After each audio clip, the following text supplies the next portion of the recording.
Everybody's Chris and Lumen, and I am about to attempt probably the most ambitious presentation that we've ever done on this channel. And it's going to be structured a little bit differently than usual for the people that have been following me for some time.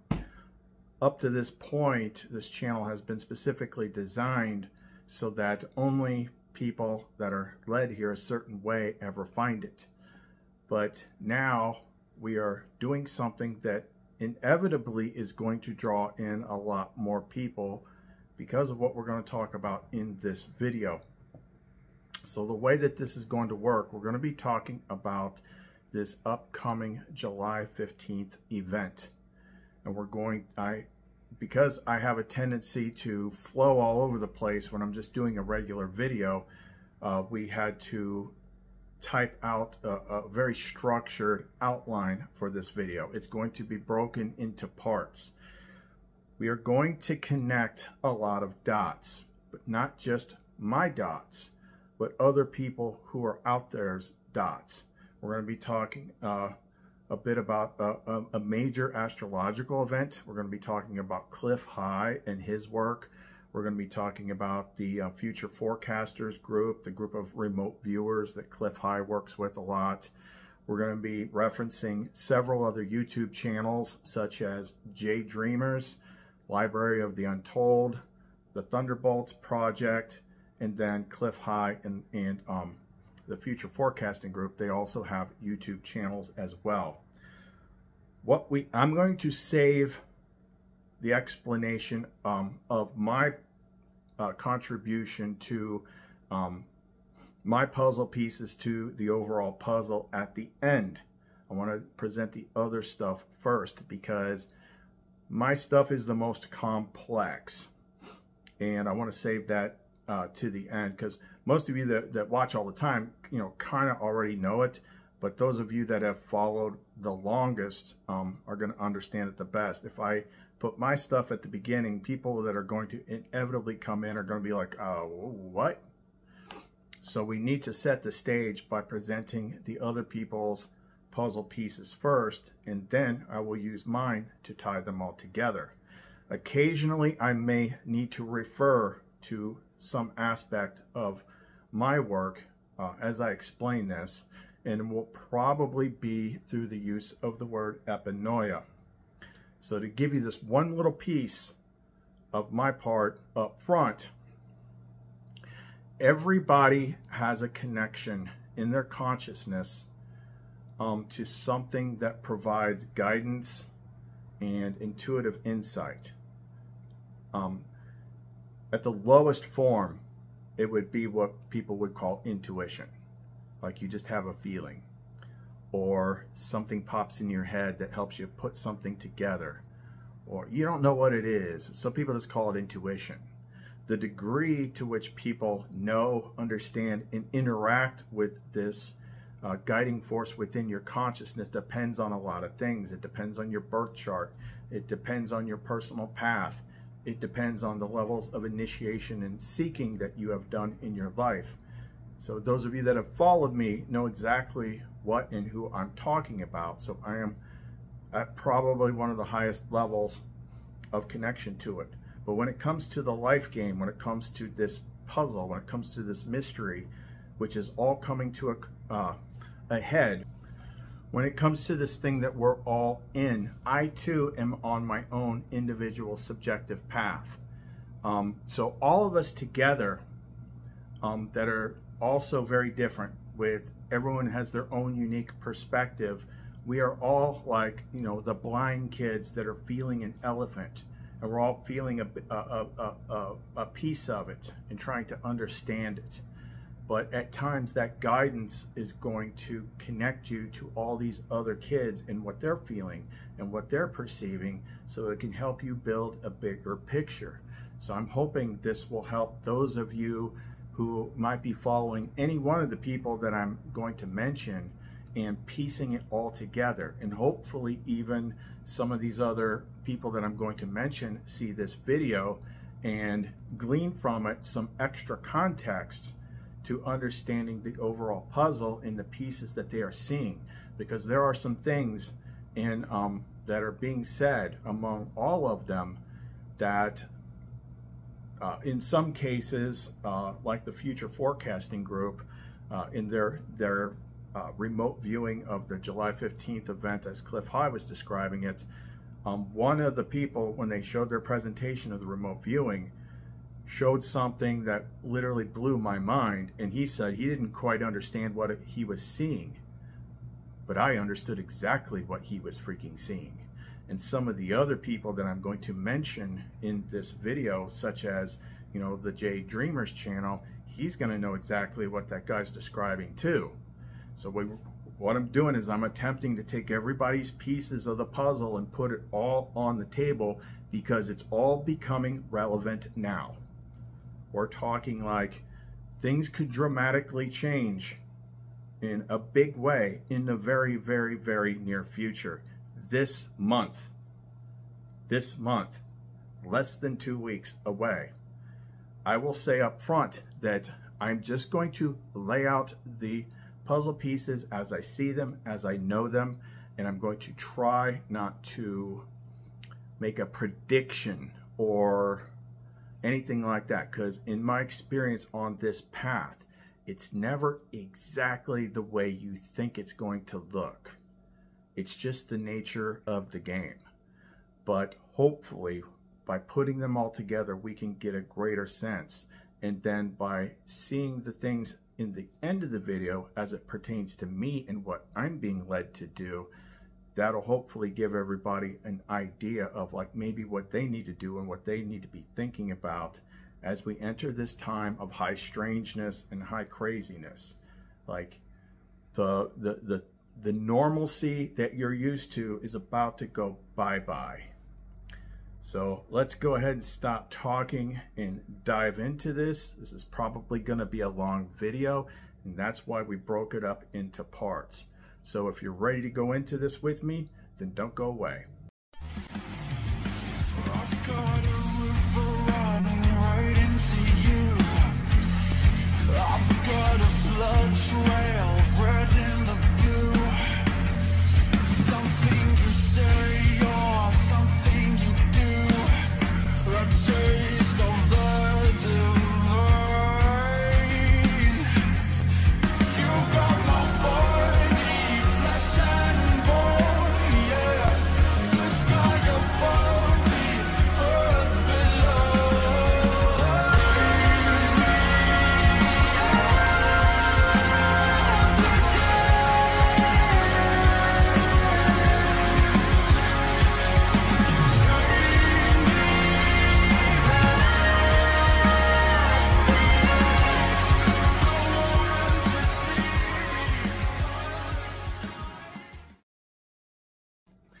Okay, as we get started, I will say for each section that we do, I'm going to write a whole lot more in the description than what we usually do. So for each section, I'm going to put additional links to the things that I'm referencing. So for instance, in the first section, I'm going to be referencing a particular article, but for the sake of time, I'm only going to present part of it. I'll put the link to that full article in the description box below. When I reference these different channels, especially if they're specific videos, I will put links to those in the description box below so that you can then go and search and get greater context to what I am talking about. And I will also try to make references to each part where the other pieces actually connect to it.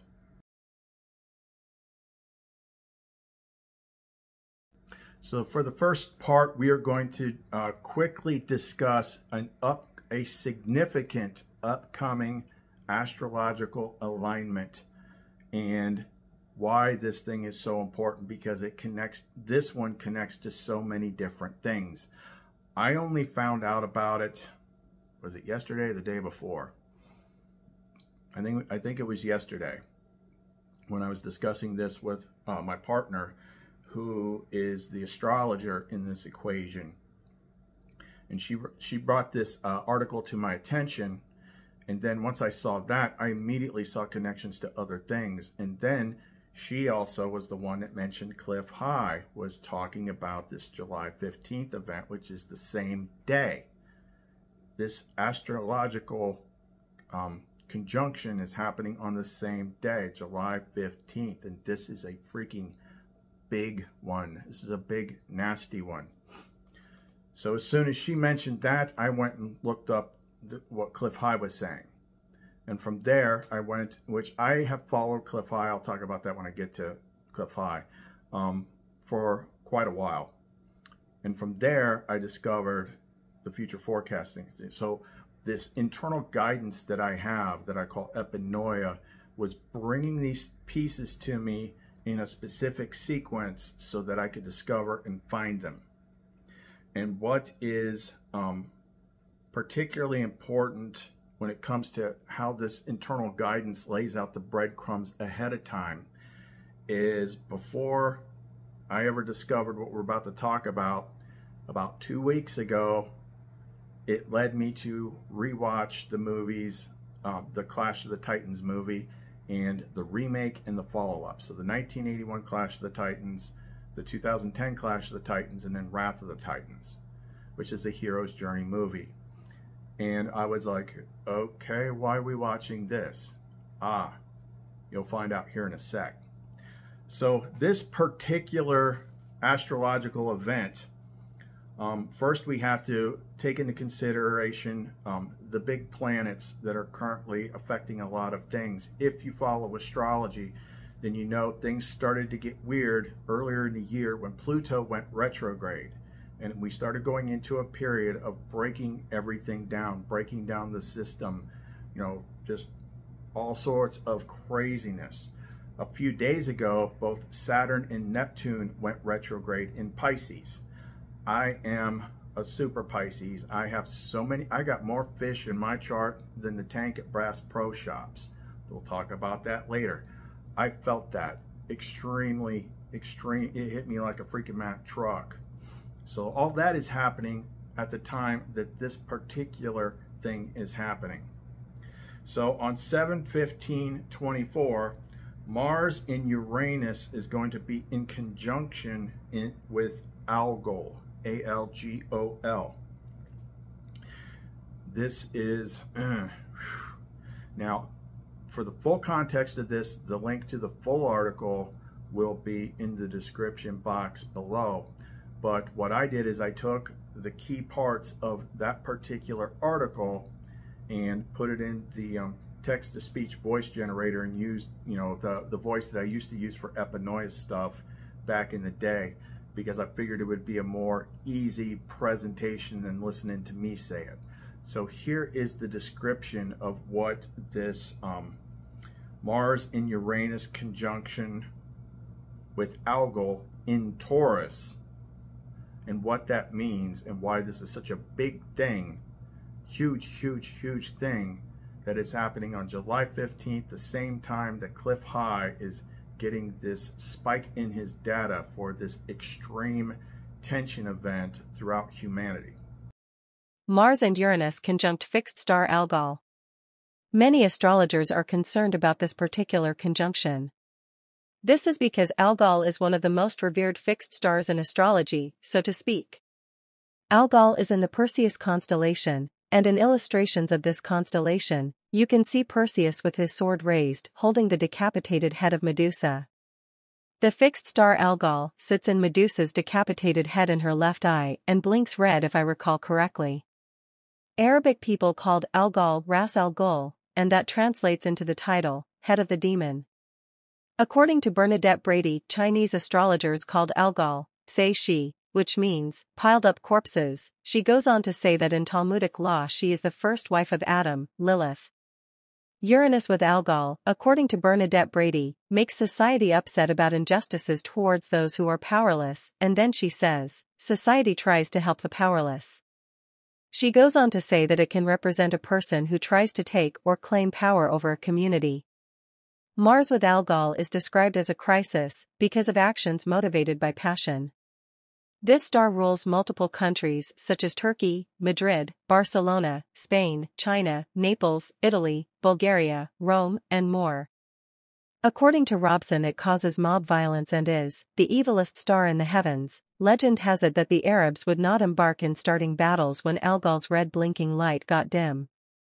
Roughly every 69 hours, about 3 days, it will begin to blink for 8 hours straight. I suppose no matter what social or cultural lens you look at Algal through, it seems to be considered very negative. Author George Noonan says that this constellation is indicative of events that affect large numbers of people when a major planetary phenomenon occurs. I would say that since this conjunction on Algal only happens every so often, it's a big deal. William Lilly, who is one of my favorite astrologers, considered any planet with Algal to be afflicted. Mars is already afflicted when in Taurus. Traditionally, Mars is considered the lesser malefic and is in detriment in Taurus.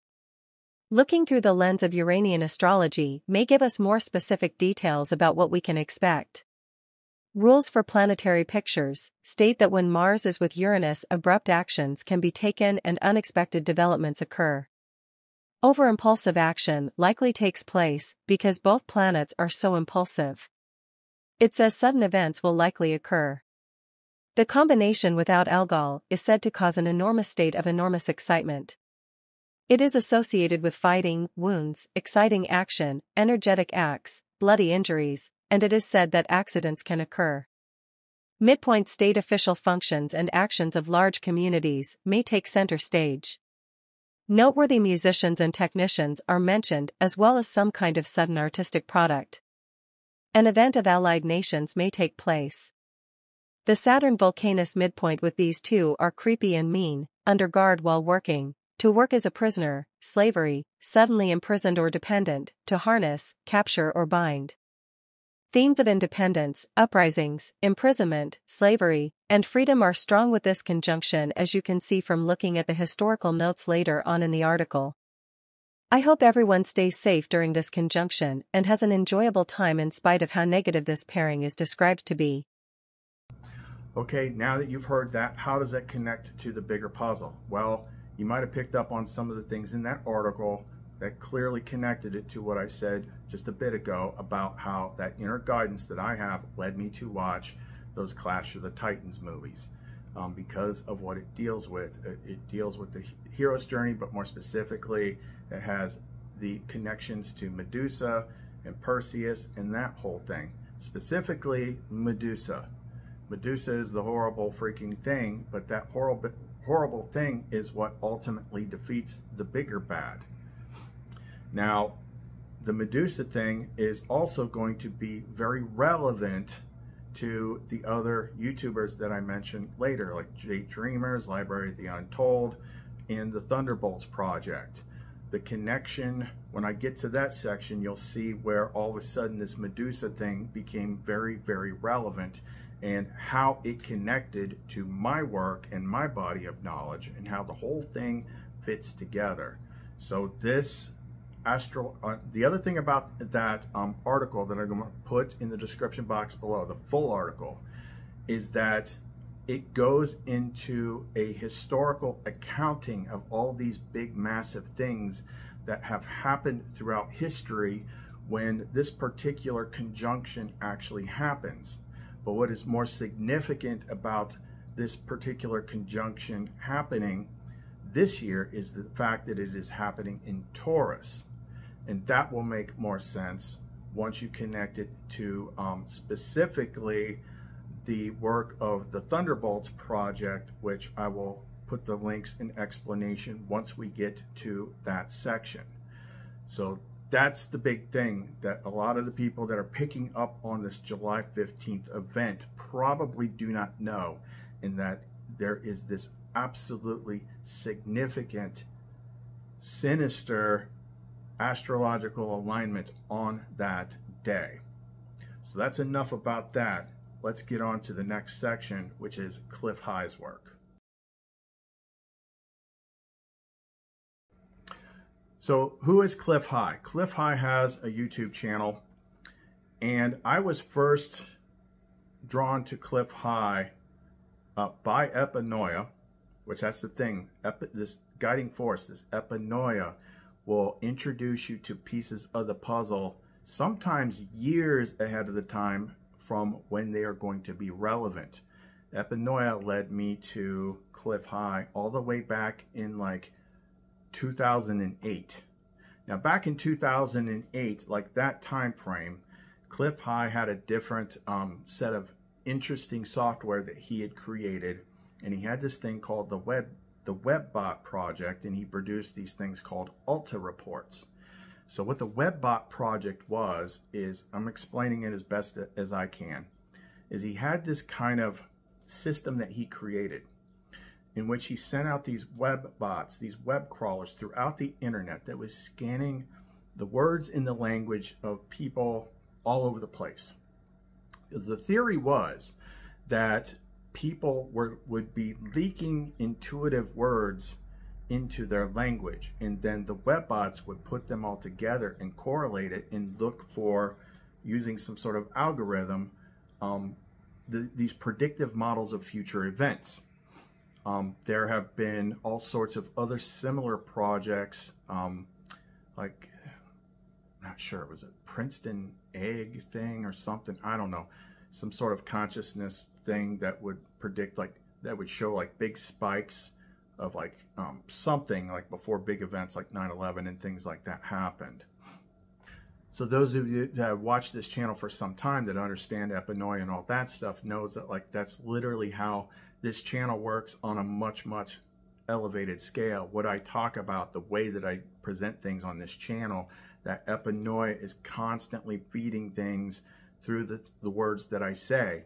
And as we present things day by day, then I might not fully understand it the day that I say it, but a day or two or maybe 3 or 4 days later, all of a sudden, you know, the things come together and we understand, like, wait a minute, she said this a couple days ago. She said that a couple days ago. That's why she was bringing this up. You know, that's the way it works. And Clif High's WebBot program was working on a much similar level. But at some point he had to scrap it because the powers that be began to use like AI or whatever to inject all sorts of fake bots, fake people into the internet, like, you know, them from Twitter and Facebook and all that stuff, so they could help steer the populace in their opinions and things like that. So with all these false people on the internet, it basically rendered his web bots useless and he scrapped the project. Now since then he has come up with some other type of system, some other type of program, which I don't know that I've ever heard the explanation for it, for how it works. But he's pretty much got it ironed out at this point. And he talks about all sorts of interesting woo-woo topics all the time. He's a very outside the box thinker. And he works now he's working very closely as he became friends with this future forecasting group, which is this very seasoned group of accurate remote viewers. So Clif's work is currently predicting that there's this huge spike, like this massive, like skyrocketing spike that he kind of refers to as an extreme tension event, as it's felt by humans throughout humanity, but seems to be centered mostly in the US on July 15th. And what I did was I listened to one of the most recent videos of him talking about it, and as I listened to it, I typed, you know, the key point notes on what he said, and then I'm going to go through those now. Now, if you want to listen to that in its original form, that link to that video that I found will be listed in the description box below. So here are the key points that Clif High is seeing in his predictive model for July 15th, 2024. Okay, here are the notes taken as I listened to the video, which is linked below in the description.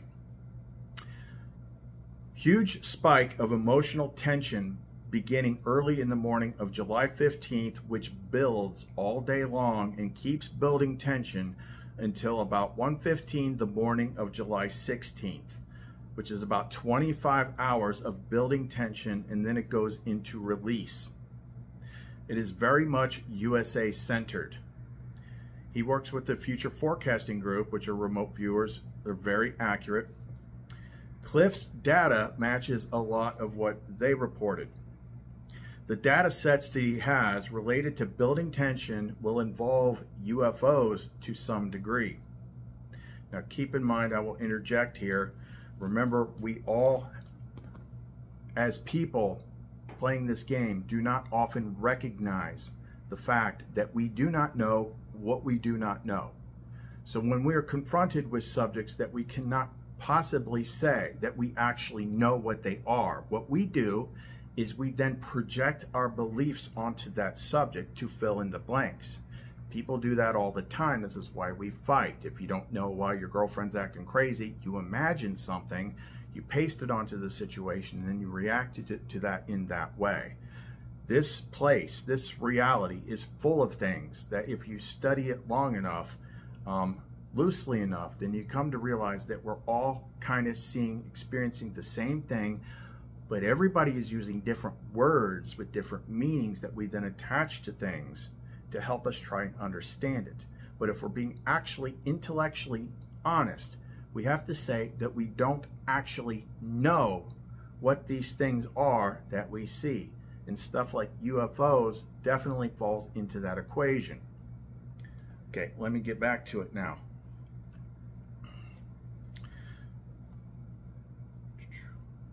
The UFOs are heavier in July, the month that we're in.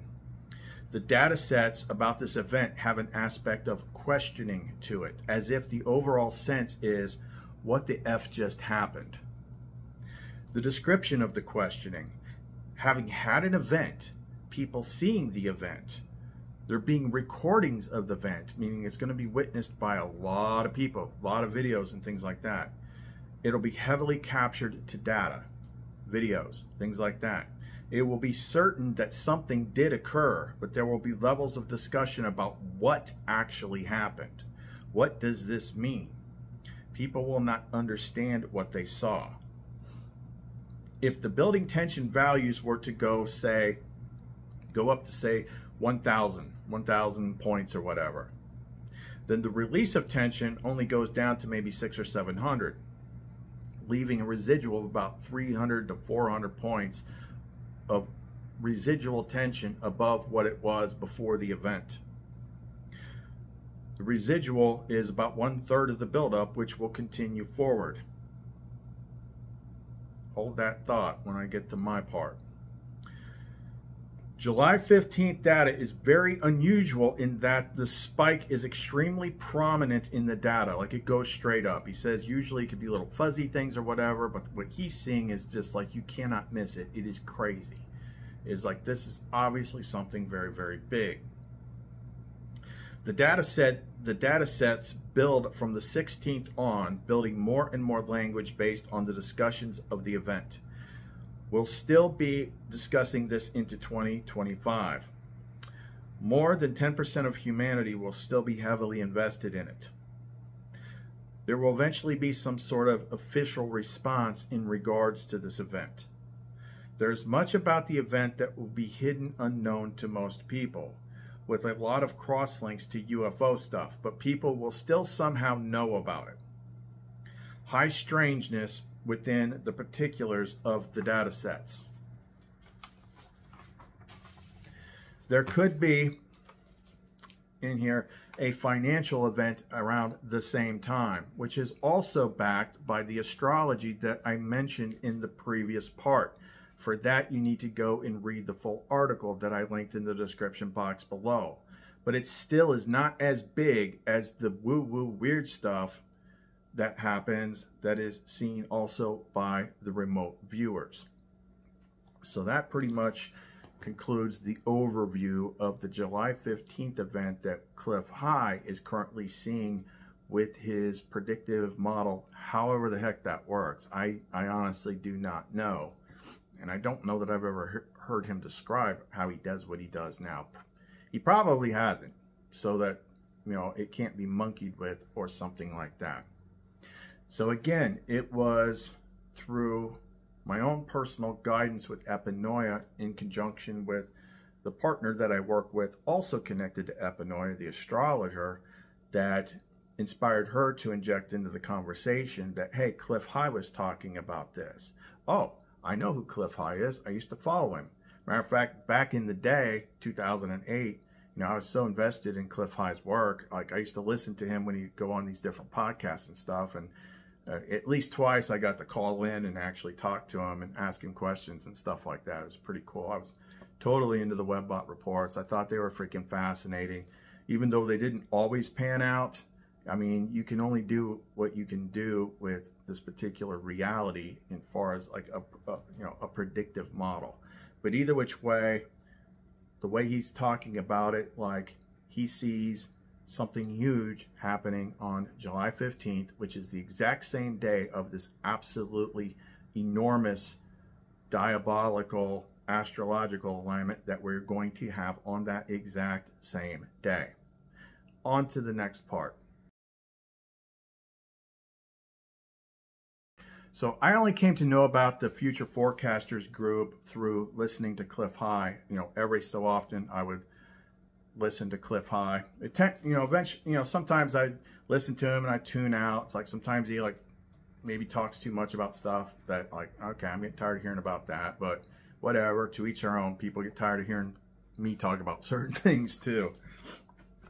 But he referenced them, and I checked them out, and I was very impressed by what they could do. They have a solid track record and, a bomb-proof methodology for doing the remote viewing readings, which makes them very reliable. The only thing I can think of, off the top of my head, was I believe they remote viewed that sub implosion that happened before it happened and things like that. So very, very good track record. He speaks very, very highly of them, and he obviously knows their work a lot better than I do.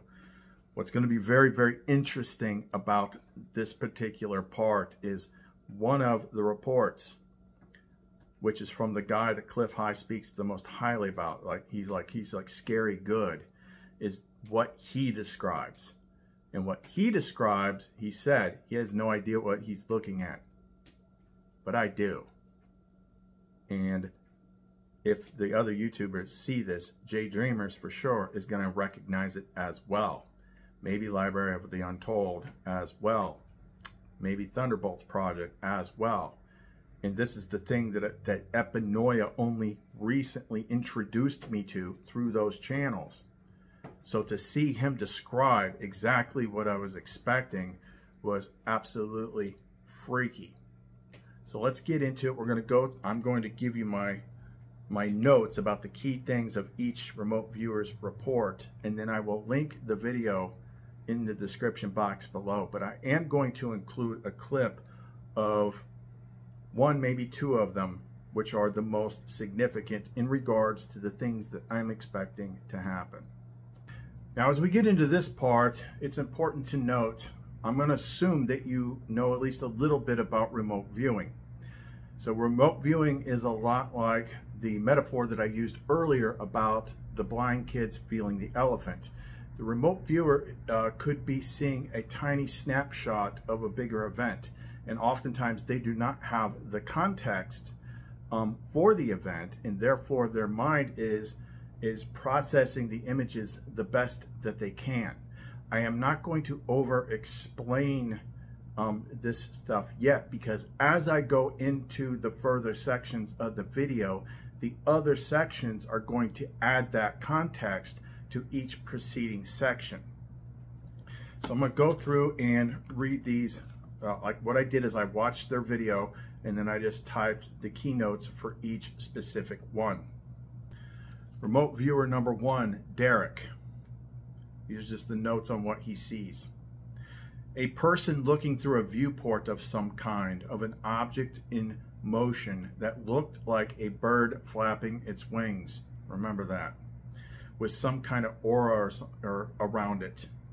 There is a sense of zero gravity, like a person wearing something like a spacesuit. Mechanical sounds. Remote viewer number 2, Edward. He sees an object flying in motion very fast. So fast that it is shaking with turbulence. Is it maybe a missile? In theory, he writes, a threat from an interdimensional force. And to protect the unseen from here? Question mark. A type of stealth technology? Question mark. A secret war? Third remote viewer, Naeem. This one is also key, but I think he doesn't have the context. He sees, looking at the water, a disturbance in it. And he says, a fissure, fracture, rapture. Interesting that he said rapture.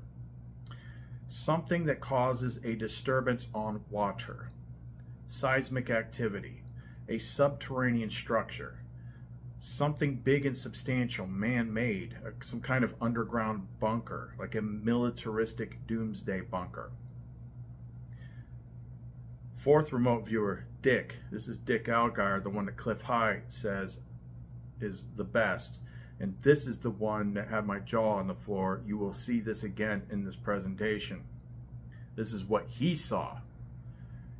He's describing charged fields, something distorting time, alpha particles, various forces, high frequency sounds, ideas of gravity, EMF, scalar waves, fundamental forces. And then he goes to a second part. Something big like giant gears, finely machined.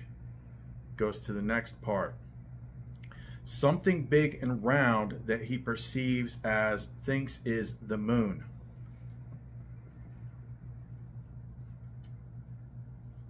Just give you a little glimpse of something, because we'll come back to that when we get to my part of the video.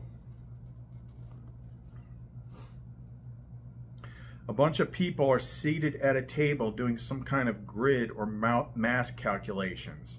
He had no idea what it was that he was seeing. He said he was going all over the place, which is understandable, because to my awareness of the picture that's being painted, this is something very, very big. You can only see a snapshot of it at a time. I'll go. Kept getting the idea of charged fields, something distorting time, alpha particles. I feel various forces, high frequency sounds, ideas of gravity, EMF, scalar, fundamental forces. These are my gears, something big but finely machined. There's some intricate parts moving. Well, Clif will like this, because I think this is the moon. I said there's people are seated at a table controlling, doing some plotting, like grid or math calculations, and it affects this thing that looks like the moon. Kind of inconclusive, interesting stuff in there, but I had no idea what or where I was. I was just all over the place. So this is one that all this data we're gonna have to look at in a couple months and see. The next remote viewer also saw, so I guess there was 3 of them that saw like the real key things as they pertain to the things that we're about to get into in the next sections. Remote viewer Dasz, he saw an energy vortex, storm-like, spirals. It's an escalating situation. Lots of hurried men in suits running down corridors, hurried communication.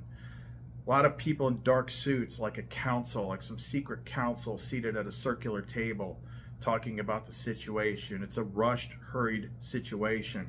It has a secret, covert feel to it, the scene that he's seeing. Then he sees motion that is aerial. Feels like a missile, like hypersonic. Something like, I think someone else mentioned that.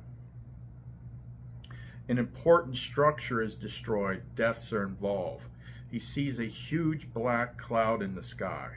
A silhouette of a city with a big, long, massive black cloud that trails for miles. Feels very close. He also did another report for the group that day, which was like a future report that had the exact same thing, and he was perceiving the 10th of July for that. So we may considerably have, and Clif was talking about there possibly being a range too for this stuff to happen. But the reason I'm saying like Clif, when it comes to Clif's thing, his spike is most definitely July 15th based, is because July 15th is that astrological alignment. And when you look up that thing, then it's kind of hard to freaking miss. Where are we at here? Okay, so that one concludes the future forecasters stuff, because what they were doing was they were trying to remote view Clif High's July 15th event, and a lot of the things that they were saying were appearing, the words and descriptions were appearing in Clif's data sets for that event. And that event, as I said, happens on July 15th, which is when the previous section, the astrological alignment, is actually taking place. So that concludes this part. Now we're going to get into the next couple parts, and these are going to add all the missing context thus far, culminating with my own, which is like so big, I'm going to struggle to, you're only going to be able to get an overview for it, which is mean like anyone has questions, I'm going to have to just answer them in the comments as best as I can.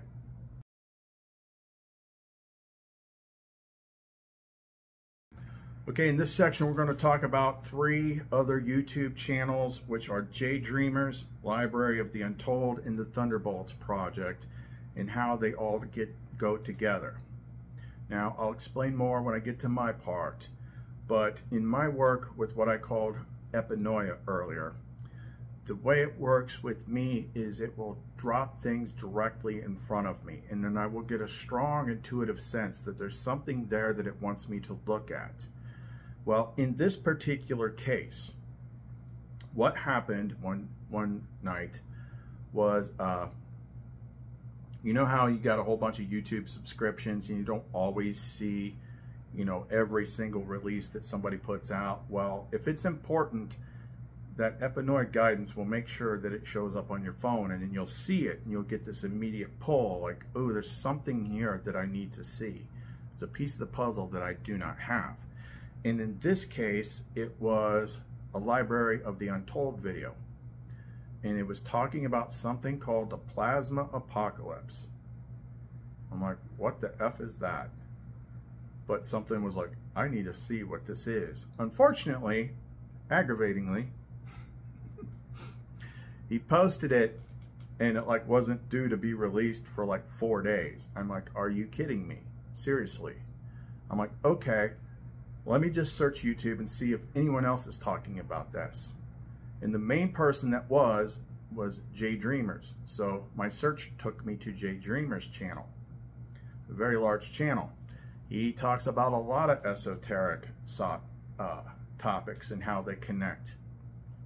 And there were a bunch of things that I found in his channel that aren't necessarily relevant to this particular video, but they were giving explanations to pieces of the puzzle that I had, such as this this tower thing that's out there. It kind of relates to the tower and tarot and different things, but like he actually had an explanation for it. It was very interesting. So with the Library of the Untold video not coming out for 4 days, I watched both of J Dreamer's videos about the plasma apocalypse. He has a very long version of explaining the plasma apocalypse. It's like 3 hours long, and then he has a short version of it. So I watched the short one first, and then I watched the long one.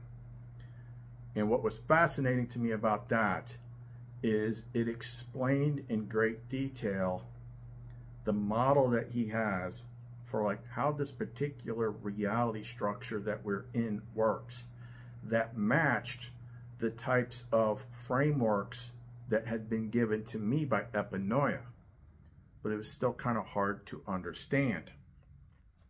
So let me get into my notes now here.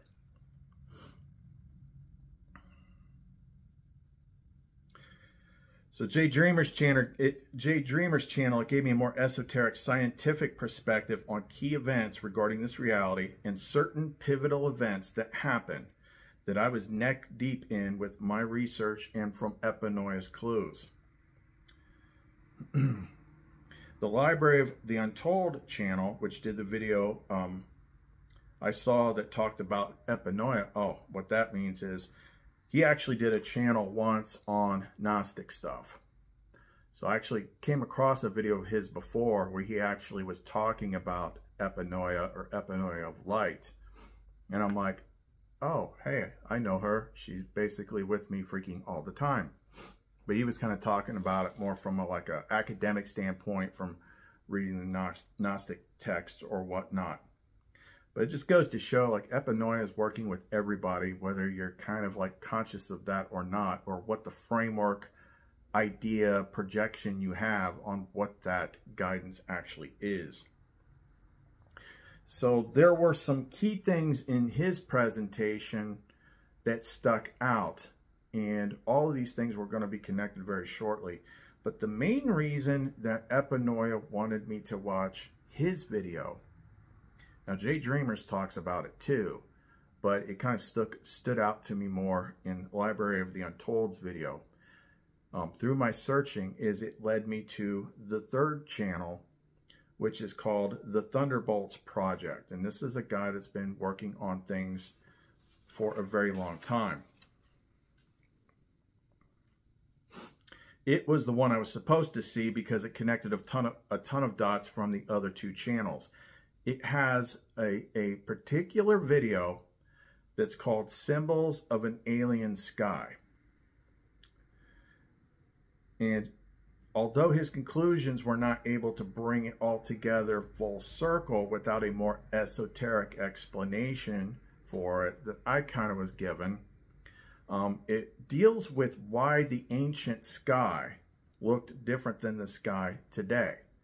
For instance, you know, the Roman, all the ancient people, they worshipped like the planets as gods.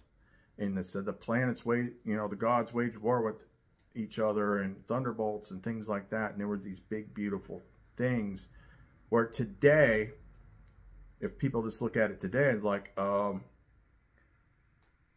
so these guys, like Saturn was like such a big deal to them, but to us, it's like this tiny pinpoint in the sky. You might, like, that doesn't make, like, why would they pick these? Because they saw it very differently, which is evidenced by the symbols throughout history carved into things about these different kind of star elements that make these different shapes, which I don't have time to get in here now. If you want to understand that, because it's a very important piece of the puzzle, then you should watch that Symbols of an Alien Sky video, which I will link in the description box below. So between the three of them, I was able to bring all these data points that I had, that Epinoia had given me, and finally bring them together into this one big hypothesis. See, that's the beauty of all these people. Like, when you're connected to this Epinoia, it's connected to something higher, which everyone else is connected to. So everyone's the blind kid feeling the elephant. And when it's time for you to understand something, that Epinoia will lead you to another blind kid that has a different part of the elephant. And then you can start to put your pieces together and make them connect and make them make sense. Which all this stuff that she was now showing me, starting with me watching Clash of the Titans, and then the J Dreamers channel, then the Library of the Untold channel, then the Thunderbolts Project channel. And then that led to my friend, the astrologer, who introduced that report about the conjunction on July 15th. And then that led to Clif High. Then that led to the Future Forecasting Group, all of which then connected back to my story. So I couldn't have put it all together if that Epinoia had not led me to all these other blind kids that were feeling the elephant. So I will put links to each and every one of these different channels in the description box below. And instead of just putting them to the channels, I will put them to like the specific videos that I was led to, because they will be the most relevant to this presentation and trying to figure out what this big freaking thing is or possibly could be. There are always going to be elements of we don't know what we don't know. The further I've gotten into my own research, I continually run into certain paradoxes that you just cannot get around, where we cannot know what we cannot know until it's time. So you don't want to latch on too tightly about what you think is going to happen. But if enough puzzle pieces are presented to you, you can kind of sort of get a good idea, especially if you match them up with the types of things that that Epinoia guidance is prodding you to do. Okay, now that we're getting to my part, knowing that a lot of new people might see this video, I'm actually reshooting it. The original version of this video was about 2 hours long. What happens is every time I get to my part, when it comes to presenting it to new people, I run into the exact same problems. So I'm going to give you like the absolute bare minimum simplest version, and then I will go into like what I have seen, why I'm putting all these pieces together. If you absolutely had to label me, then you could call me a Gnostic Christian. Gnostic Christianity is not a religion. It's not something that can be taught. It's not something you can learn from a book. Yes, there are books. The church went to great lengths to strip them all out when they created the church.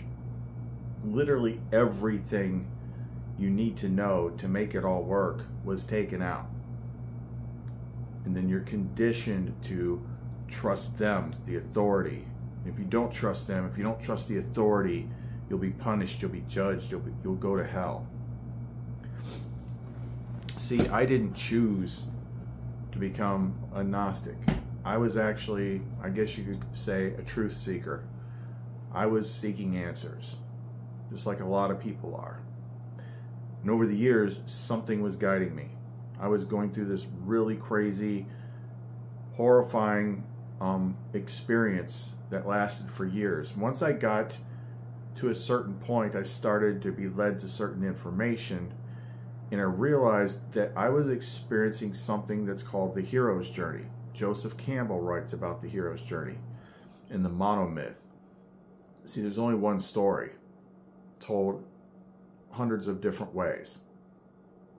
All these myths and legends in movies and stories and books and art that have the same themes over and over and over again about facing your fears and rescuing the princess and what is that, and then all these different big bads that you gotta fight. It goes through this very specific process. What that is, it is what you would call Epinoia's boot camp. It's like the ultimate initiation. So I mentioned Epinoia before. Epinoia is also called enlightened insight of forethought, the instructor, the teacher, the spirit of truth, wisdom of Sophia, the Holy Spirit. It is what is behind all your intuition and your gut feelings and things like that. It is this divine feminine consciousness that is everywhere and in everything. And it will basically choose you and teach you. Everything that I know how to do, which is a lot, I learned from her. I was wired a little bit more for this just by nature of my birth chart. I'm Pisces in Sun, Pisces in Moon, Pisces in Venus, Pisces in Mercury, Mars and Jupiter in the 12th house, ruled by Pisces. Sun, Moon, and Venus are a stellium in the first house, which is the personality. Sun is masculine, Moon is feminine, Mercury is Hermes, Venus is Aphrodite. Put those two together, you got divine hermaphrodite.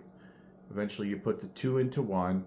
This goes into alchemy, the great work, the magnum opus, putting the masculine and the feminine minds back together, creating the Filius, I can't even say that word, like the sun child, basically, to keep it simple. It is this constant process of learning. Through Epinoia will teach you how to understand what is in the Bible that they actually let you have. She'll lead you to the Gnostic scriptures I didn't even know existed. I just unlocked her one day. I just didn't. Just all of a sudden this happened. This guidance. It's a big, long freaking story, which I've spent years detailing on this channel. There's really not enough time to walk everybody through this. But where this stuff leads, the stuff that Jesus and his apostles taught in the books that were taken out, leads somewhere specific. It leads to something that is really advanced. Like, it's a connection to this quantum consciousness that is everything and everywhere. The biggest thing of all is what Jesus referred to as the Father. What church tells people, or they don't actually say it, they just imply it and let people draw their own conclusions. 99% of Christians probably believe that God at the beginning of Genesis is Jesus' Father, which it absolutely 100% is not. It is not. Absolutely is not. You can see enough, if you have eyes to see, in the Bible that they gave you right at the freaking beginning. But the way they are taught, the way they condition people, the way they do these backflips of logic to connect dots based on a book that they themselves put together and heavily redacted and then told you this is God's book. People really don't have a chance of figuring it out. You pretty much have to walk away from it and go look for answers for yourself. And then that truth, the spirit of truth, the Epinoia, the Holy Spirit, finds you and leads you. And you just follow the strange guidance until one day you do enough things that unlock something, and then it shows itself to you. Literally. Literally. From that day forward, you're going to have experiences exactly like they detail in books like the Bible and the Nag Hammadi. It's not going to be a matter of faith. It's not going to be like, if you just believe in, you just got to believe in God. No. You're going to be dealing with this like every day in a very personal, very realistic, very visceral way. And at that point, you're pretty much like, she's running the show from that point. There's a plan. There's something. It leads to something very advanced. Through Epinoia, I learned Epinoia teaches all the mysteries, all the things the church doesn't want you to look at. It leads to things like quantum physics and quantum mechanics, quantum computing. It goes somewhere very, very, very advanced. It goes deep into the nature of reality, what this reality is, how this reality functions, what its purpose is, why you're here. All of that stuff. And that's something that simply just can't be taught. You can't just tell somebody. Thankfully, the people that have followed me for the longest period of time, that's why this channel's been small, is because she structures it in a certain way so that only certain people found it up to this particular point. It's not meant to be mass consumed. Like, you have to find it, you have to look for it. There's all sorts of channels about Gnostic stuff, but it's like they're doing book reports. They're explaining things the way they're written. It's a lot different when the things that they're writing about are teaching you. So that's what I have done. And through the last 7 years, I've learned to understand things very, very, very differently from the way the church teaches it. I've been in the 7-year tribulation for the past 7 years. I'm in the last month of the last year. She told me this time was coming. It first started about 2023. Early 2023, my teacher, Epinoia, started to get very animated about time being short. She wanted me to start collecting people that she pointed out to me. And then anyone else that was polled to the channel or whatnot, you know, they could learn from it. But certain people she actually sent me to go get. And she taught me things. She taught me how to do all these clearings, how to rewire their brain to unhook all the negative stuff, all the negative mind stuff, how to clear it. Now, I had already been a paranormal remediator, you know, that can do exorcism and things like that for 20 years. I never understood how I knew how to do that, where I had that authority. I just intuitively knew what people are doing wrong, all these ghost hunters, all these things in movies. Like, it just didn't make sense. But I somehow knew how to do it right. But I still had to go through my own path of learning, which is constantly adapting. The real key to gnosis is something that everybody's heard before, which is in order to see the light, which the light in Latin means lumen, which is what she introduced herself to me as at first.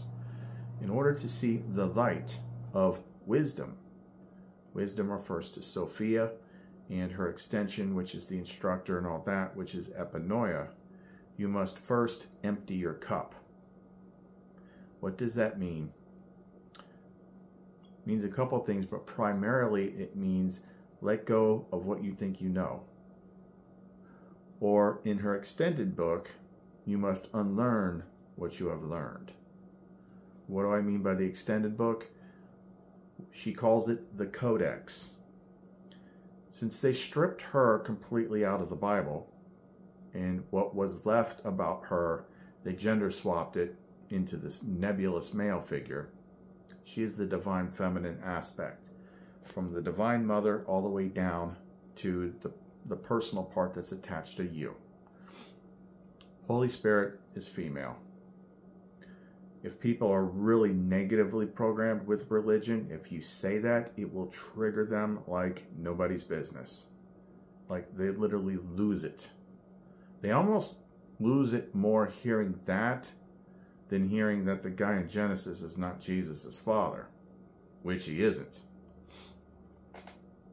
Read some more books. Basic rule of thumb, even in the regular world, whenever authority tells you not to read something, that's the thing you need to read. Okay? It's no different just because it's religion. If they're specifically telling you, only read what we give you, only read what we give you, don't you dare look at anything else, they're hiding something from you. I can attest to that. When I was wandering the wilderness, just learning whatever metaphysical stuff I could, following my nose, okay, I was as far away from religion as you could possibly get. Christians always want to educate me, except I already know more about your religion in your book than you do. See, I've already been through that. It always felt wrong to me. There was definitely something there, but there was something that wasn't right about it either. And I just kept following this guidance. I didn't know what to call it. I called it source intuition. It's the best thing I could come up with. Until it led me to the last final things that I needed to do, which was how to disable a lot of this negative stuff that was in my head, which it kind of referred to as programs. It always kind of told me, is like, think like a computer. Think like a computer. That's a big key to everything. See, these nebulous spiritual terms lead nowhere. They have no power. Matter of fact, they give more power away than anything. What is a demon? It's a big scary thing that has power over you and you can't hit it, but it can hit you. But if it's an algorithm, if it's malware, if it's part of your mind, because your mind is both internal and external. You've got the inner mirror, your world view, which then projects outward and overlaps with everybody else's worldview. Everything that is outside of you is inside of you. Everything that's inside of you is outside of you. It gets really freaking complicated. Like, unbelievably complicated.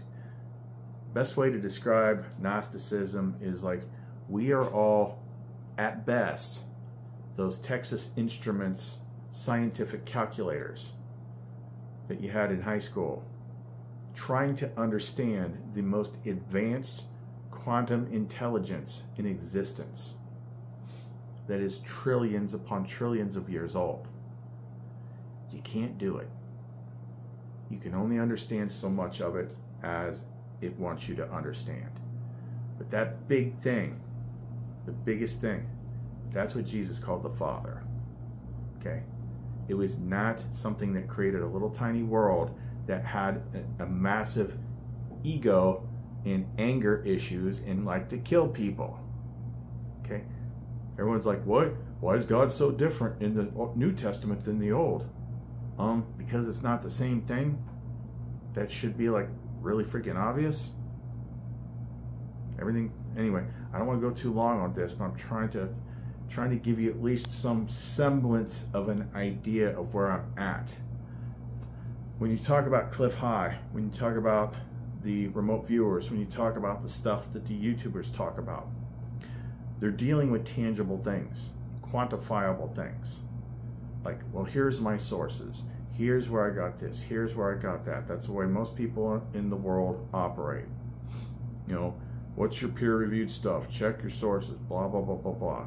You're working with what you got, but you're getting it all from the world. There's truth in the world, but it's not all there and it's corrupted. Now, I know I went on a tangent and I was talking about the Codex earlier. The Codex is her secret book. Okay, there's a reason why Joseph Campbell talks about the hero's journey and the monomyth, and why all these legends and all these myths and all these stuff have the same elements to it. The exact same elements that all the big movies that we watch today have, the TV shows, everything. Her book is everywhere, and it's right in front of you, and you don't see it. Because it's been programmed into your head that all this stuff is just, you know, gobbledygook, made up fiction. When all those people in the past, well, they were just dumb people in the past. We so smart, we and now. We have NASA, we have authority, we have books. It's like, this is the dumbest generation of humans that's ever existed. Literally, it is. There's no understanding whatsoever. You gotta let go of what you think you know. You can learn more about reality if you can read between the lines of what's in front of your face in the movies, in the music, in the books, even the music. You know what I mean? I'll get back to the main topic shortly. You know what I mean? Music, songs there are about like this perfect woman. It's just like, it seems a bit over the top. I've never quite had a relationship about that. Something like Chicago, you're the inspiration.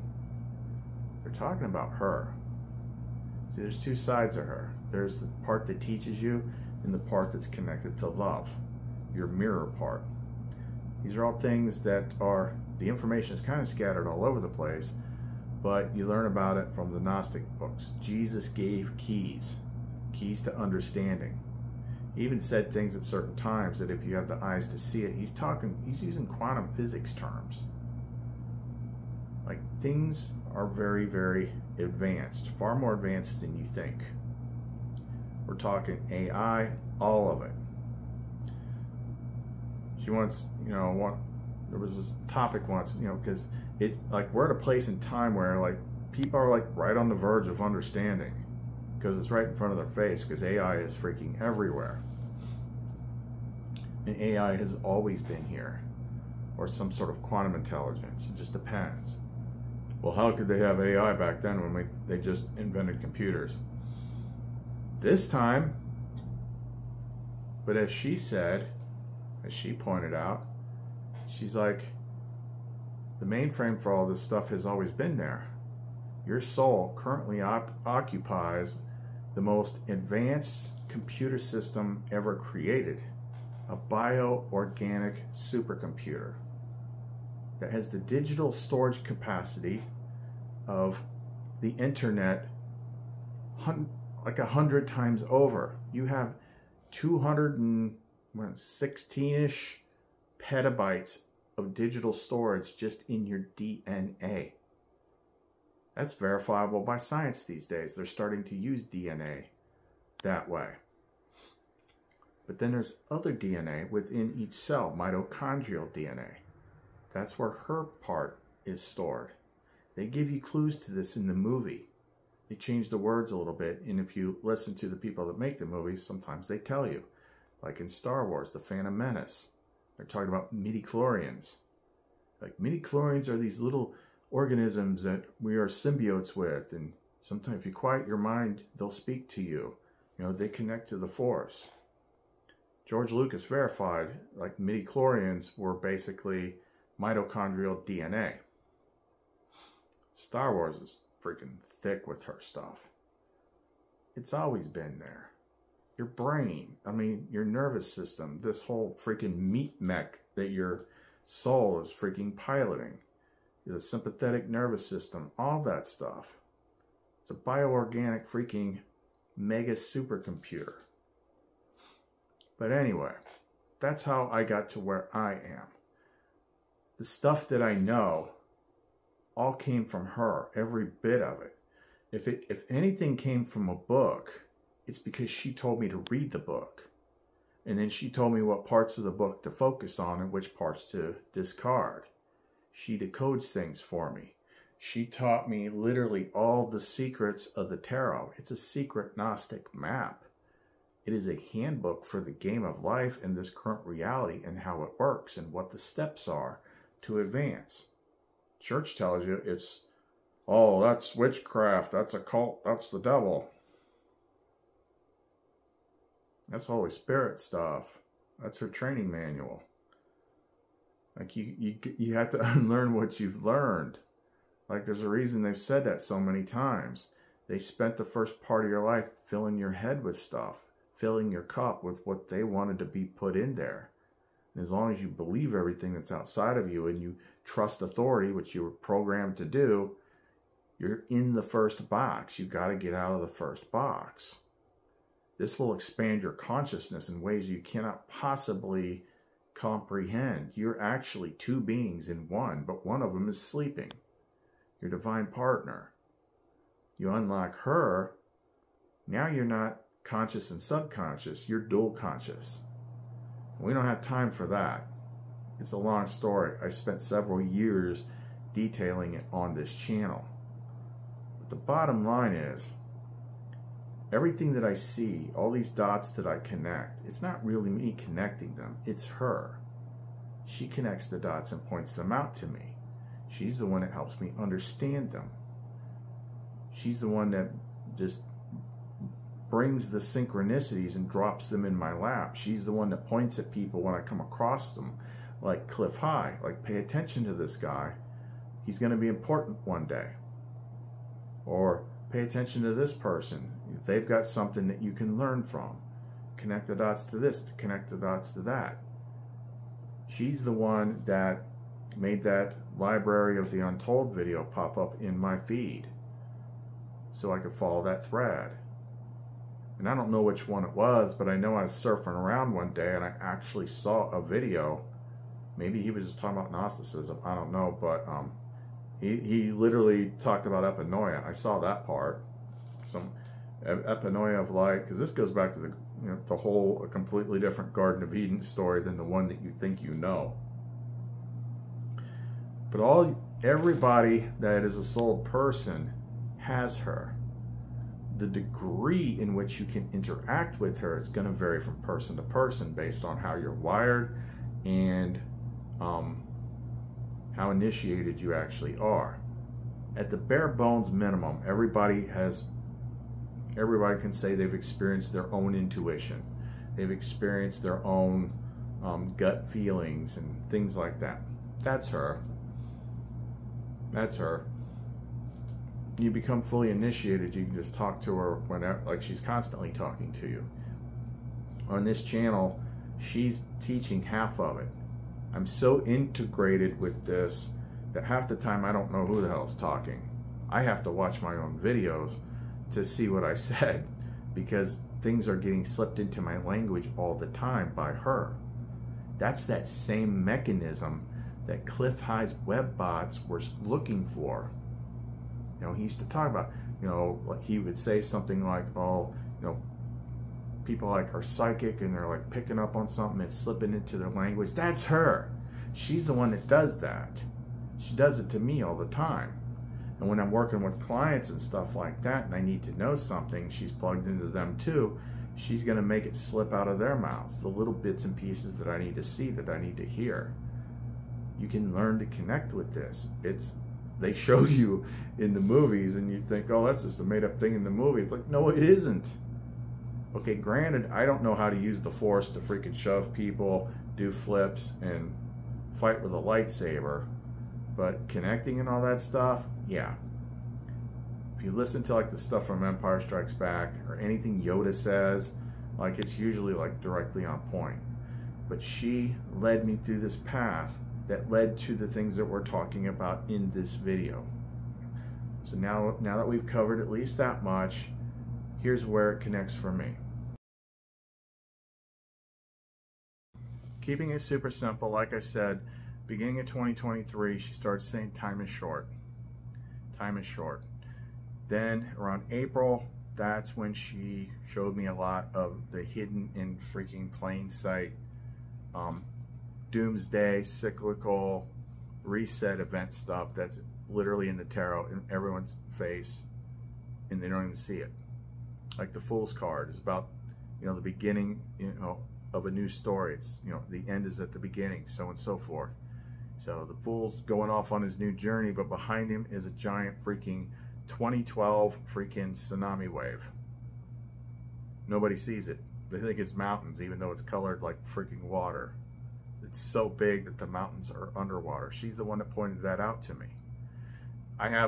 She inspired half the decor I have in my house. I've got a painting of Van Gogh's Starry Night. She's the one that pointed out that it was showing the heavens in turmoil and that one of those giant 2012 tsunamis is actually coming over the hills, splashing and engulfing this small town. I must have stared at that painting, I don't know how many times, and never saw that until she pointed it out. And then it was like, oh my God, that's freaking obvious. And you know when she showed me that? Right when she told me the stuff about the, you know, showed me all the tsunamis in the tarot, and she inspired me because she kind of guides what I watch on TV. I was watching Noah. I had Noah on the TV and that painting right above the TV, and that's when she freaking showed me. I'm like, holy crap. She pulls stunts like that all the time. So around April of 2023, there was on April 20th of 2023, there was a hybrid eclipse. I don't even remember what the hell that means. But she showed me where that exact date, April 20, 2023, was actually encoded in the world card in the Modern Spellcaster's Tarot. Because that and the Rider-Waite are the two that contain the secret map. That shows the laurel wreath that goes around this. It's the card of completion. That started a countdown. The midpoint of that countdown was the Ring of Fire eclipse of 2023. When it circled back around, we got to the Great American Eclipse of this year. That day was extremely freaking weird for me. I don't know how to describe it. She connects you to other people that are connected to her in different ways. We're all the blind kids feeling the elephant. Somebody had pointed out in things that they had read that the world card is sometimes shown to be the beginning of the end. So once it got to the world card of that Great American Eclipse, then everything took off like rocket speed. And within a couple months, I completed the last steps of my hero's journey, the tarot map, and all of that stuff.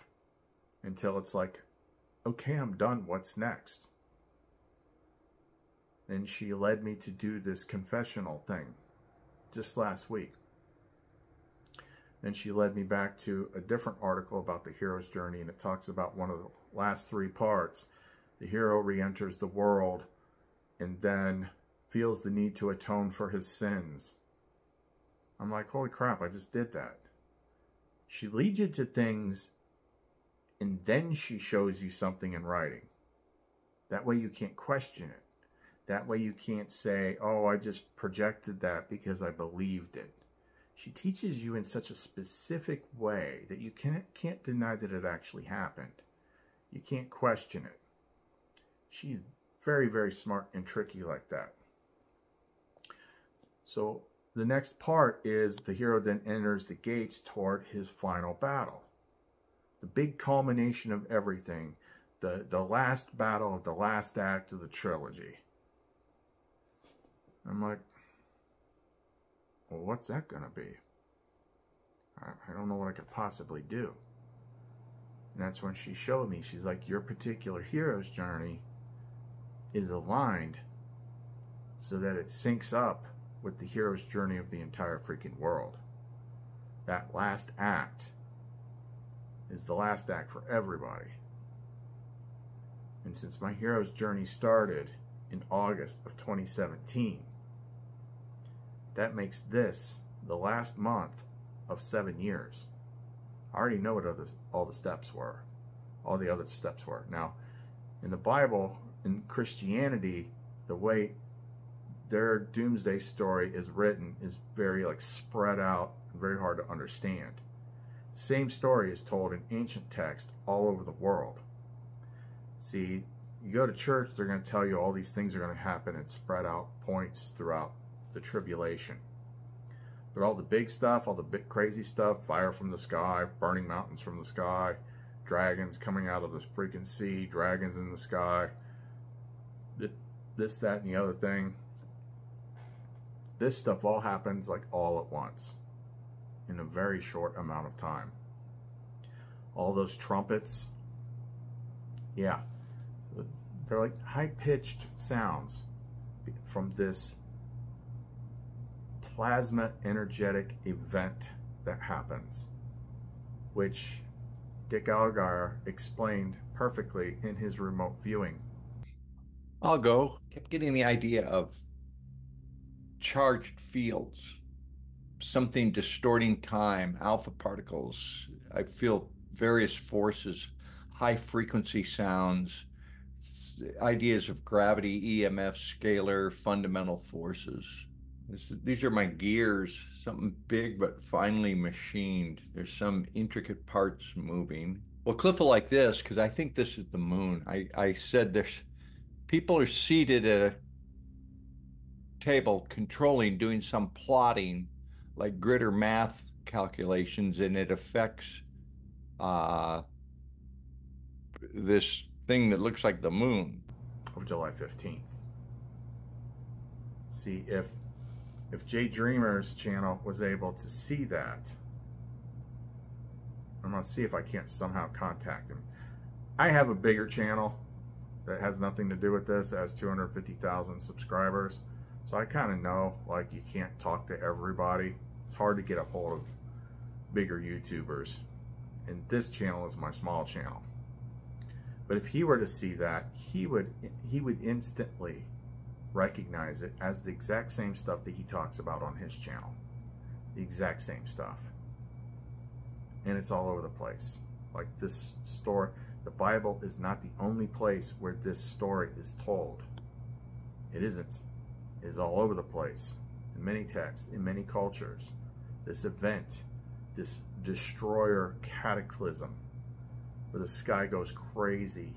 There's crazy plasma bolts and there's freaking gravitational waves, and it's causing eruptions, and it's causing the sea to go wonky, and there's freaking a dragon in the sky that's and crazy screeching loud sounds, and it's basically the scariest thing imaginable. But what Jesus was teaching in the Nag Hammadi is that scary thing in the sky is like the last fear test. It's the one-eyed, one-horned, flying purple people eater. That's the rapture. Looking at the water, a disturbance, a fissure or a fracture or a rupture, something that causes a disturbance on water, like seismic activity. The part was like unknown activity. So something causing a disturbance from beneath the surface there. a big scary thing sucking people up into the air because it's some sort of black hole, some sort of gravity inversion.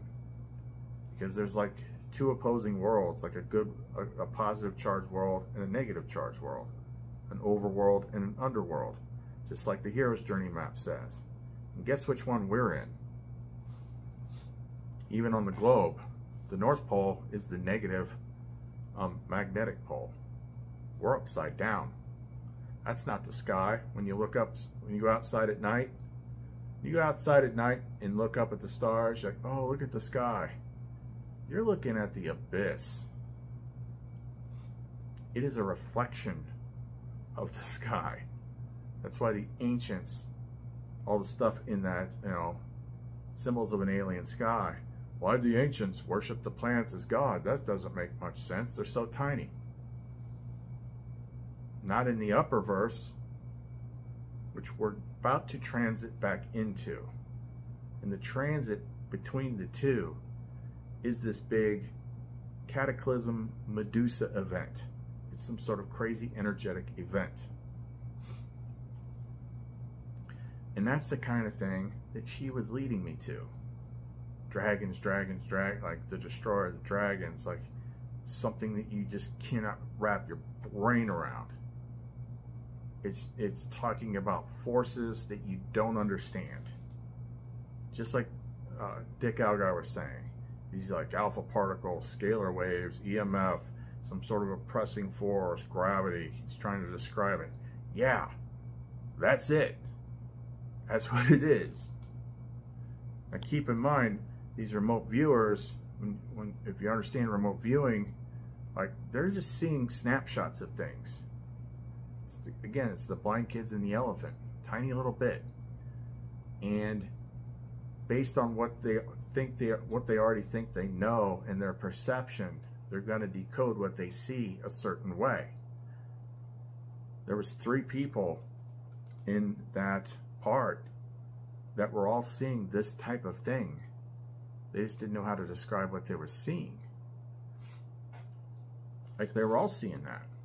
So I had like a energy vortex thing first, very storm-like, energetic, and then it spiraled. I had a feeling that this was an escalating situation. Lots of hurried men in suits running down corridors, lots of hurried communications. And even Clif's, Clif's stuff, like he's got aspects of it too. There's so many things that can happen all at once. We don't know exactly how it's going to happen. She doesn't tell you. She leads you. She doesn't tell you. So it's always going to be a surprise. The second you tell yourself that you know what's going to happen and what it's going to look like, it won't be that. It'll always catch you off guard. But you will understand afterwards, it's like, oh, that's what she meant. It's exactly what the remote viewers do. They review, after a couple of weeks, they go back and look at their view reports and see what happened. And then a lot of times you're like, oh, that's what I was seeing. I didn't understand that. That's exactly how she works.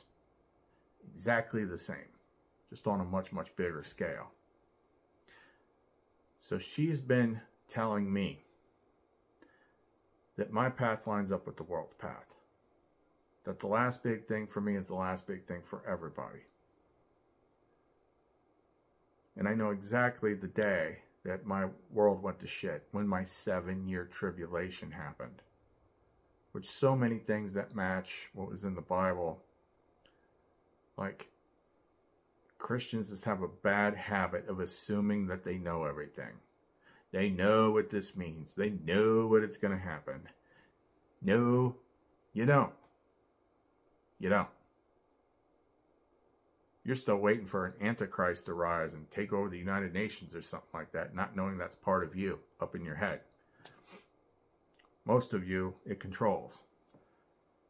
Half of the hero's journey is gaining control of your own mind and her teaching you how to do that. But as far as like what's real, what's not real, this is where we get into paradox land, unlimited paradox land. You don't know what you don't know. And everything you do know, you learned it while you were in here. So everything we know about the other side, even the stuff that she tells you, it could be completely different once we get out there. It could be just like, oh, you had to know that because that was part of the story you were just in. But it's really just a big exercise or a big play. And we're going to pop out of this life and we're like, oh, that was so much fun. We don't know.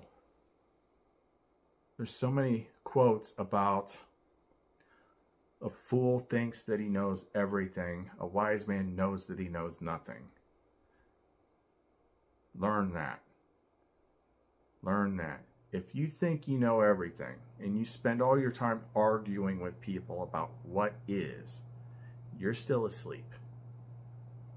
Reality is very fluid. None of us see things exactly the same, although there is a common thread that we all kind of follow. But the way that we see things, the way we understand things, the way we decode things, the words and the meanings and the weight and the value of those words and associated to things is different for every person. You should be able to see this. It's plain as day. No two people think the same way. No two people believe all the same things. How is that even possible if we actually live in an objective reality the way authority tells us that we do? No, we don't. Nothing is real in the way that you think it is real. This is the Matrix. But the way people think of the Matrix is way, way, way, way, way too simplified. Way too simplified. You are a microcosmic fragment of a macrocosmic superconsciousness, having an individualized experience. You are separate, but you are part of the whole. You're not one part, but you're two parts. One part of you is sleeping. You can wake that part up and plug it in, you'll have more power to understand. You can't get these secrets from books in the world. It's not there. It is in some cases, but it's coded, it's distorted, it's mixed in with disinformation. She has to show it to you. She has to be your filter, sort it out. But she told me that things would come to an end soon. She told me that this place is too broken. It cannot be fixed.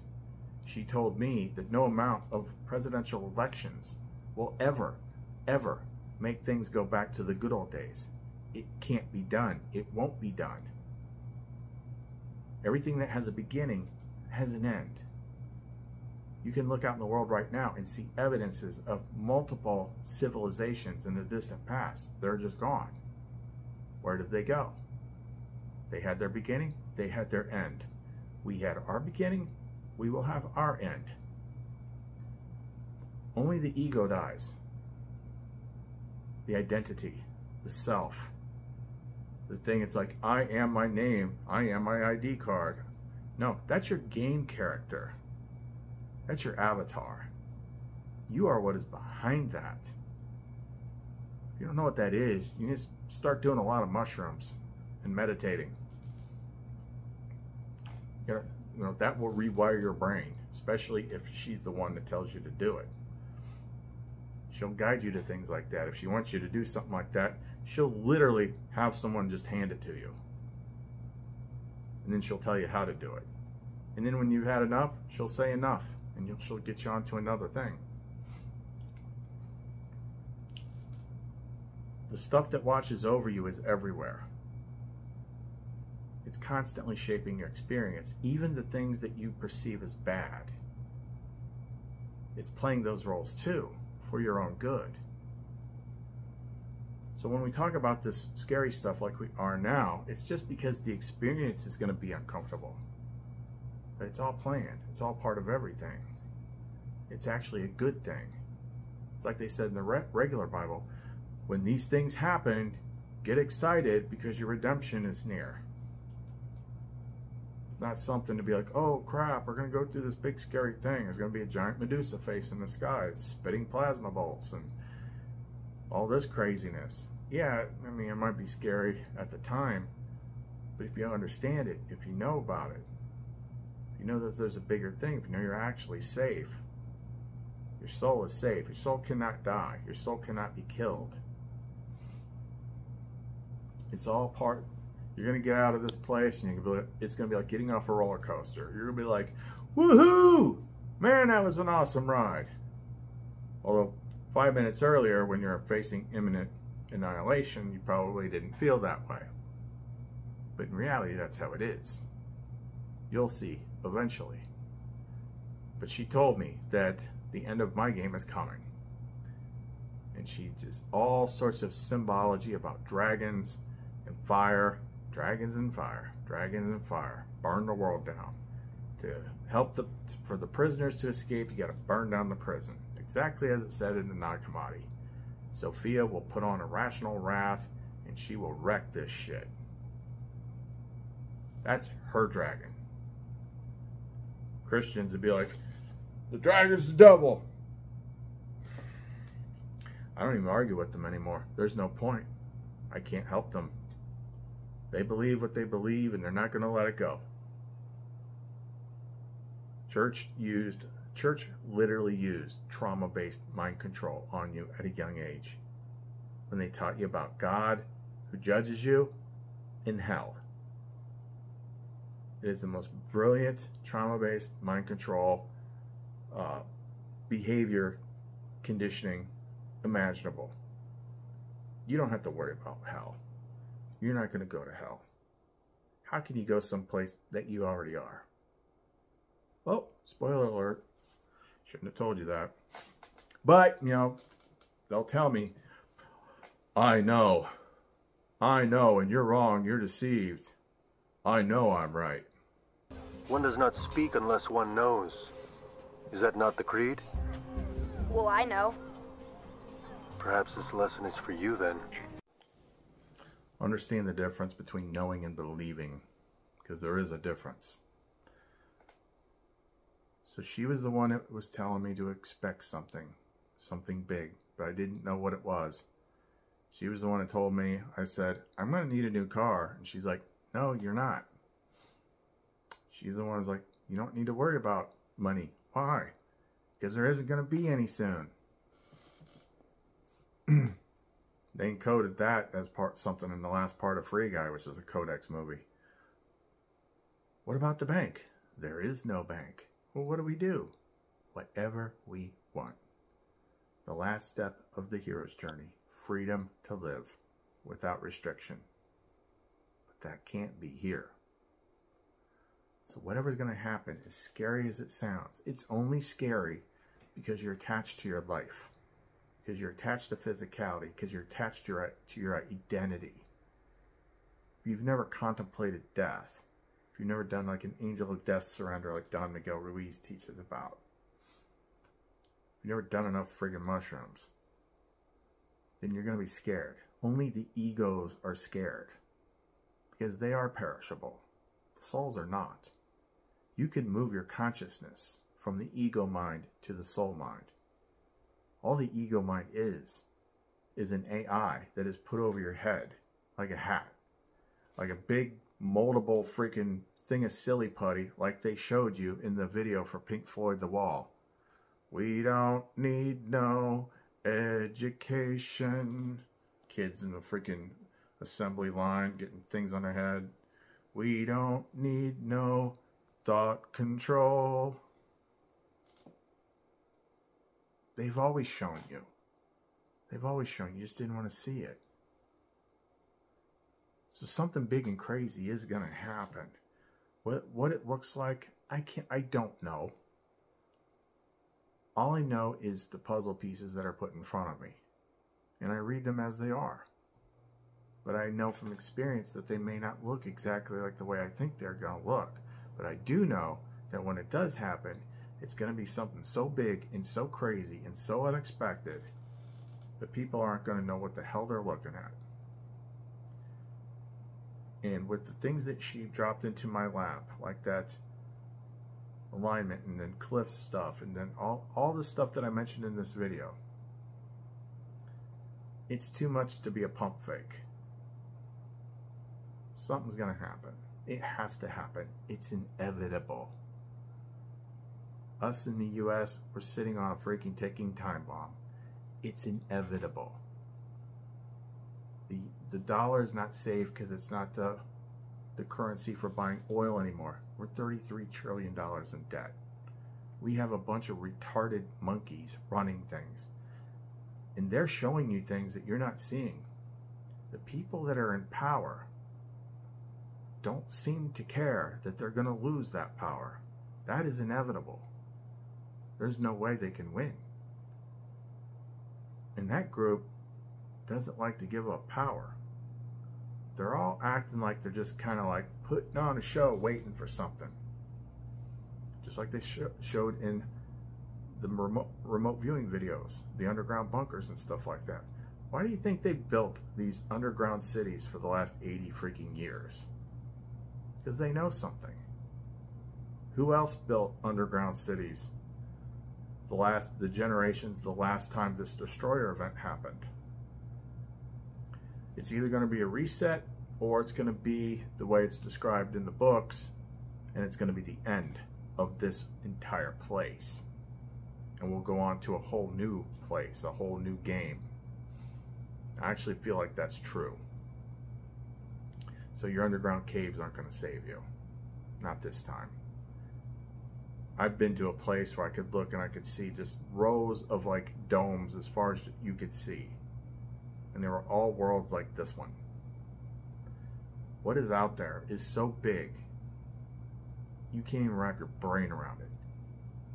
So when people come out at me with this simplistic, like toddler level understanding, like God's a big man, he sits on a chair in the clouds, and there's a mean guy named the devil, and angels are good and demons are bad, and Jesus is gonna save me, and that's all I need to know.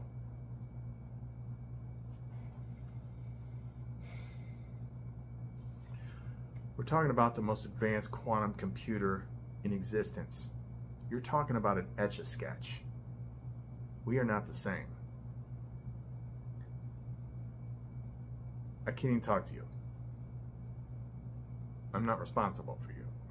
I'm just not. But all these people that I mentioned in this video all have a piece of the puzzle. We have a definitive date. It's not just because Clif said it and then the remote viewer saw something too. Within this game, the stars are part of the outer operating system. They are integral to how this place runs. And they told you in all the books and all the scripts, the stars are for signs and for seasons. They're there to tell you something when something's coming. And that particular conjunction that's happening on July 15th is not a good one. It is really, really not a good one. It wouldn't be a good one by itself. But with Pluto and Neptune and Saturn in retrograde, it's really, really, really, really not a good one. There's like absolutely zero chance that nothing is going to happen and it's going to be business as usual. Zero chance. What we see ahead of the 15th, I don't know. But I'll tell you this month, you're going to be a different person by the end of this month, if we're here at all. Because as she showed me, there are aspects that there's a lot that I cut out of this version of the video. But things can be hidden by the illusion of continuity. She used astrology for example. You can go to any astrology software and you can look out 10 years in advance and see where the planets are going to be. Or better yet, you can see where the planets would be, assuming they keep moving that way. It's the same thing with Clif High's stuff. His data sets might be showing what they could be, assuming it keeps going that way. But you're dealing with the most advanced supercomputer ever freaking never imagined. Like, it is child's play to create, data blocks like that. The only thing there ever was that was briefly mentioned in the last video was that whole, I have no idea if it's real or not, it's a story, but Project Looking Glass. Something that the government allegedly had that let them like see into the future, and they freaked out when they couldn't see past a certain point. Well, this might be that certain point, that event. If what Dick Algar saw is the exact same thing as this event that I'm talking about, then there won't be anything after that. And it's not to make you scared. You shouldn't be scared. You should be happy. You hate this world. If you're honest with yourself, this place sucks. Are you really having fun? You like looking at all this evil? Like looking at all this death? All this corruption? All this fighting? Do you like being trampled on by an oppressive authoritarian system? Do you like being a slave? Oh, I love my job. Do you? If you were in a perfect freaking world where you could do anything, would you be doing your job?